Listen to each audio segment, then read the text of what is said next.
Dear listeners of the Gaudiamus podcast series Curious Ears, let us welcome today Laura Farre Rozada. ¿Lo he dicho bien? Sí. Molt bona tarda, Laura, com vas? Molt bé, gràcies. On ets? A Vilanova i la Geltrú. In Catalonia?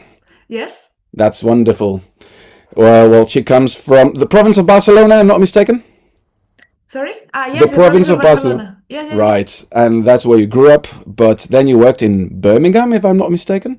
Yeah, actually, I moved first to London. I did a Master of Music at the Royal College of Music, and then I moved to Birmingham to do my PhD, and I also did a resident with the Birmingham Contemporary Music Group. Wow, amazing. Laura Farre Rozada has just produced a podcast about music and mathematics, which is her double specialization, we can say. You studied both at the same time.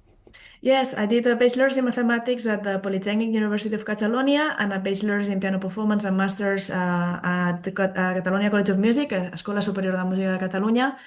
And it was very interesting for me actually because you wouldn't think that these two disciplines might go together, but actually during these years I actually realized that they had much more in common than I initially expected.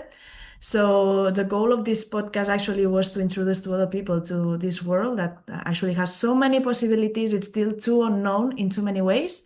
And I had so much fun with it, I have to be honest.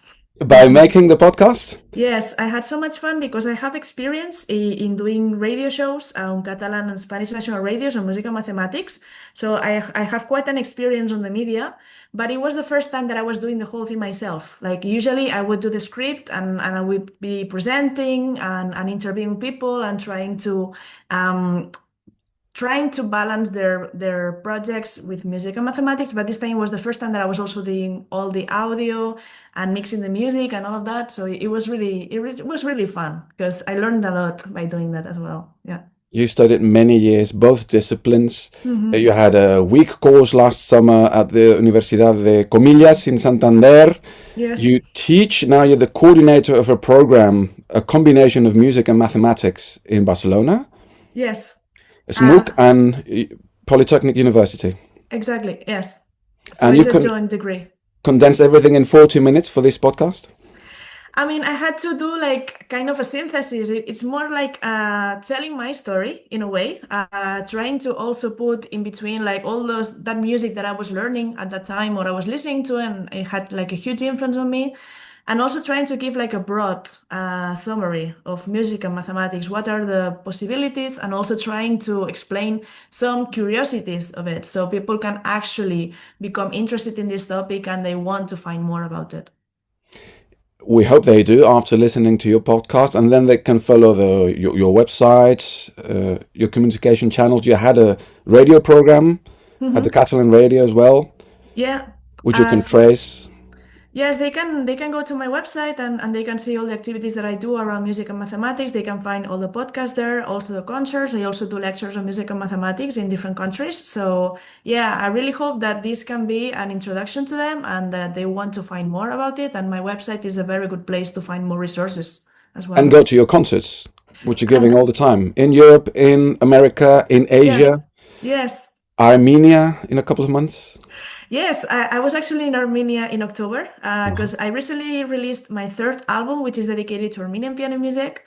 And I was in October there presenting the project because I was like 10 years finding out about Armenian music and trying to know better like all this culture. And I'm going back in June performing at the Babajanian Concert Hall, which is in the Republic Square in Yerevan. And it's also a project that really interested me because I just discovered a culture I didn't know about, and I think that is a kind of music that it can really connect with everyone's souls. Your podcast is halfway a concert, halfway a lecture. Sometimes you speak in between your piano playing. All piano pieces are played by yourself? Yes, all of them. All of them are solo piano works, and there's one piano concerto by Angela Elizabeth Slater. So the idea was that people could also listen to the kind of music I'm usually used to perform, because actually one of the connections that I developed between music and mathematics is how you can actually use mathematics to conceptualize memory and conceptualize music. That was actually the topic of my PhD thesis. So I wanted the audience or whoever are going to listen to this podcast to actually hear what is the aesthetics of the music that actually triggered in me this need for developing a memorization method in for my mathematics and computer science.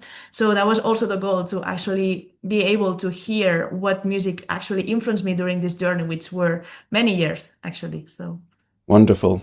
So it's a concert, but in between there's other quotes, musical quotes and effects and illusions. I would like to quote one of them. okay. Ended up uniting until becoming one.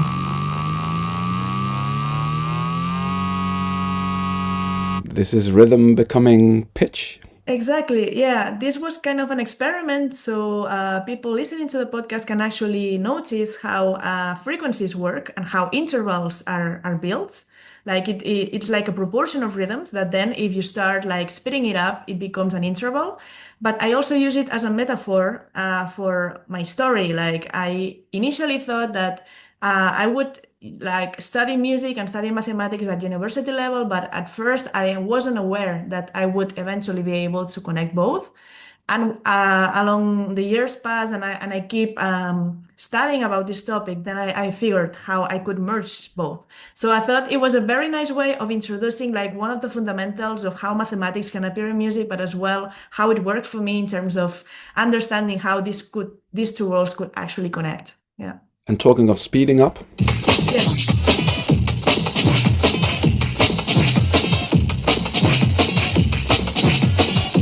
sounds as if it was speeding up forever, but it's not. Exactly. This is a very known illusion that is called the reset tone. And apparently it seems like a pattern that it keeps speeding up, but in fact is a loop. We have an analogous of this with the Shepard tone, that it's the same with pitch, that you hear like a pitch that keeps getting higher and higher, but actually is also doing a loop. So these are the kind of illusions that you can build with mathematics. And it was one of of another field that I wanted to convey with this podcast. Like we have the mathematical fundamentals of music, but also we can use mathematics to actually make us think that we are hearing things that we are not actually hearing. So like trying of deceiving our musical perception. Mm-hmm. And it's not something recent. Apparently, it happened for many centuries. Researchers learned to recognize amino acid chains by ear, like a leitmotif in a Richard Wagner opera. This method allows them to identify these chains more quickly I was going to quote you medieval, but now that we hear this about amino acids, and to compare them in new ways.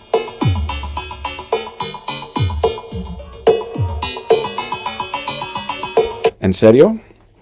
Yes, this is like a current trend in research. We find that in biology, especially, and neuroscience. And there are several research groups in the United States, in Ireland, but also in other places in Europe, in Spain as well, that they figured out that music actually is a much powerful tool for finding out certain information than just using mathematical or statistical models. So in the case of amino acids, some researchers figured out that they could actually assign different pitches to chains of amino acids in the proteins. And then they could actually recognize them. Instead of having to analyze sequences, very long sequences, they can actually hear them. And they are faster in recognizing this kind of proteins, but also they are using these resources to create new proteins that don't exist in nature, because they use this kind of equivalences and they do the other process, the reverse process back. So it's a very interesting line of research. And this is one of the examples that I was saying, that I wanted to also show that music and mathematics is not what fundamentals, or it's not only about using mathematics in composition, but actually there are very interesting ways of implementing music in maths as well, or in research and more in science with a more wily approach. So yeah, it's very fascinating. That's breathtaking. And I hope I got my good medieval excerpt now.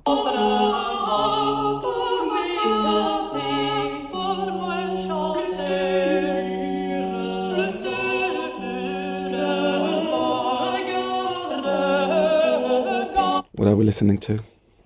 Yeah, we're listening to Belle Bon Sage, if I recall correctly.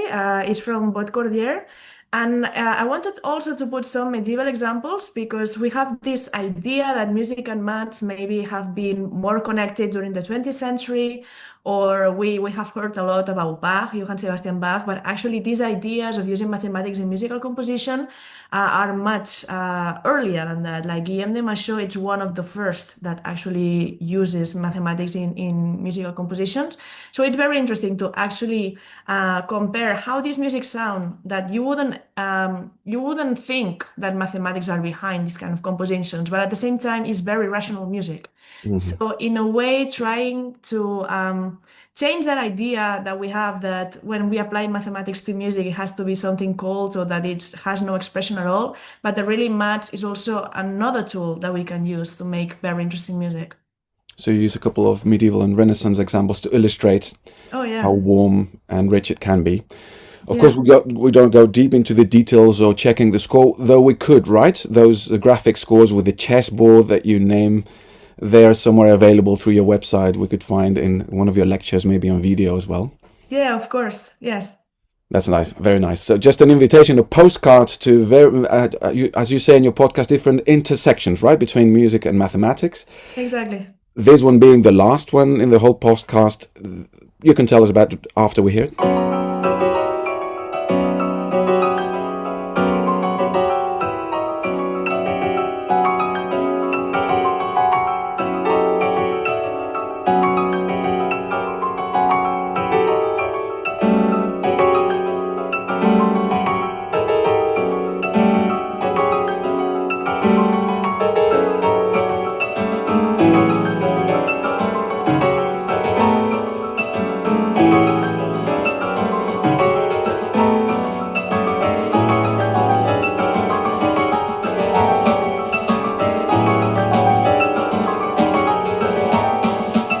Fascinating piece.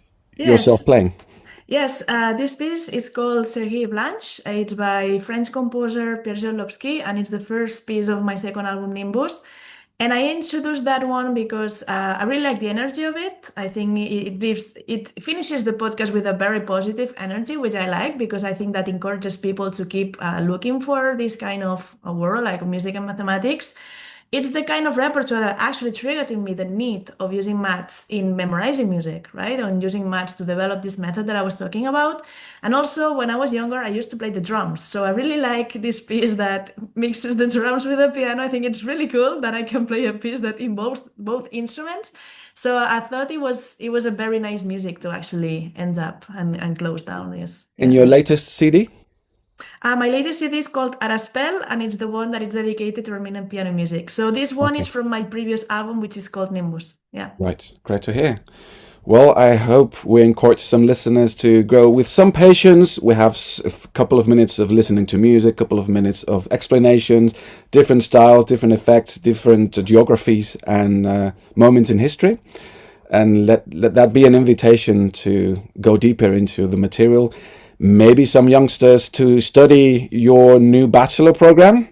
Mm-hmm. Thank you so much, Laura. Thank you so much, Jonas. It was a pleasure. Take care, and we'll stay in touch for Gaudeamus festivals and your concerts, which we will help publish as well. Thank you so much for that. Thank you.